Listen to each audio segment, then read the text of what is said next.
안녕하십니까. 맥체인 성경 읽기 출애굽기 15장, 누가복음 18장, 욥기 33장, 고린도후서 3장. 첫 번째, 출애굽기 15장 구원의 노래와 마라의 쓴물. 본문 이해에 도움이 되는 배경과 맥락을 소개합니다. 출애굽기 15장은 홍해를 건넌 후 이스라엘 백성이 하나님을 찬양하는 구원의 노래와 마라에서의 시험을 기록하고 있습니다.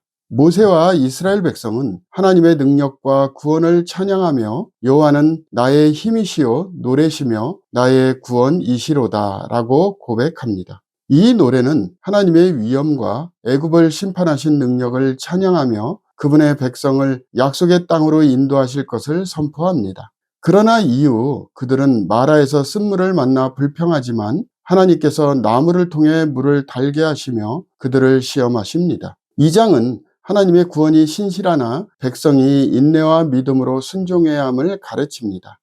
본문의 중요 구절을 소개합니다. 출애굽기 15장 2절, 여호와는 나의 힘이요 노래시며 나의 구원이시로다. 그는 나의 하나님이시니 내가 그를 찬송할 것이요 내 아버지의 하나님이시니 내가 그를 높이리로다.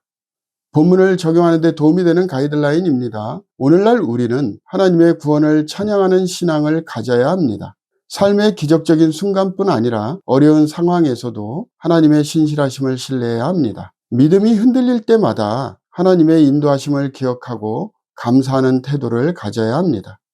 두 번째, 누가복음 18장 기도의 중요성과 천국의 가치. 본문 이해에 도움이 되는 배경과 맥락을 소개합니다. 누가복음 18장은 기도의 중요성과 하나님 나라에 대한 가르침을 담고 있습니다. 불의한 재판관과 과부의 비유는 끈질긴 기도의 중요성을 강조하며 바리새인과 세리의 기도는 겸손한 기도의 자세를 가르칩니다. 또한 예수님은 어린아이처럼 하나님 나라를 받아들이는 자만이 천국에 들어갈 수 있다고 말씀하시며 부자 청년의 이야기에서 재물이 하나님 나라에 들어가는데 장애물이 될 수 있음을 경고합니다. 맹인 바디메오의 치유 사건은 예수님을 향한 믿음이 어떻게 삶을 변화시키는지를 보여줍니다.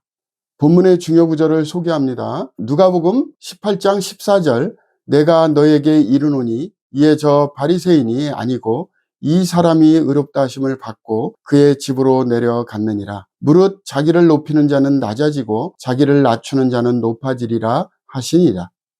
본문을 적용하는 데 도움이 되는 가이드라인입니다. 오늘날 우리는 기도할 때 하나님 앞에서 겸손해야 합니다. 기도는 단순한 요청이 아니라 하나님을 신뢰하는 태도의 표현입니다. 또한 하나님 나라의 가치는 세상의 가치와 다르며 우리는 어린아이와 같은 순수한 믿음으로 하나님을 받아들여야 합니다.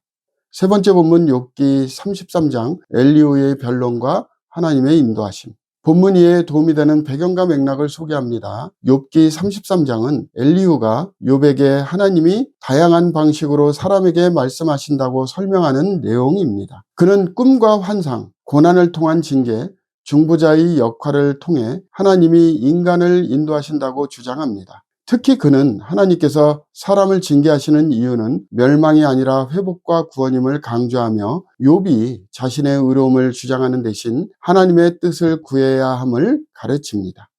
본문의 중요 구절을 소개합니다. 욥기 33장 13절 14절, 하나님께서 사람의 말에 대답하지 않으신다 하여 어찌 하나님과 논쟁하겠느냐. 하나님은 한 번 말씀하시고 다시 말씀하시되 사람은 관심이 없도다.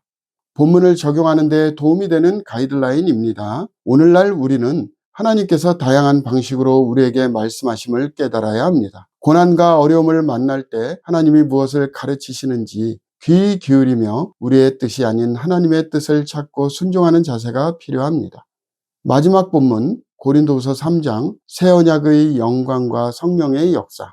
본문 이해에 도움이 되는 배경과 맥락을 소개합니다. 고린도후서 3장은 바울이 새 언약의 영광을 설명하며 율법과 성령의 차이를 강조하는 내용입니다. 그는 모세가 율법을 받을 때 얼굴이 빛났지만 그것이 사라졌듯이 옛 언약은 일시적인 것이며 성령을 통한 새 언약은 영원하다고 설명합니다. 바울은 주는 영이시니 주의 영이 계시는 곳에는 자유가 있느니라 라고 선언하시며 율법이 아니라 성령이 신자들을 변화시키고 하나님께로 이끌어 가심을 강조합니다.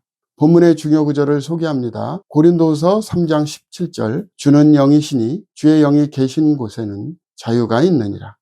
본문을 적용하는 데 도움이 되는 가이드라인입니다. 오늘날 우리는 율법의 행위가 아닌 성령의 인도하심을 따라 살아야 합니다. 성령은 우리의 삶을 변화시키시며 우리를 하나님께 더욱 가까이 나아가도록 돕습니다. 우리는 성령 안에서 자유를 누리며 변화된 삶을 통해 하나님의 영광을 나타내야 합니다. 감사합니다.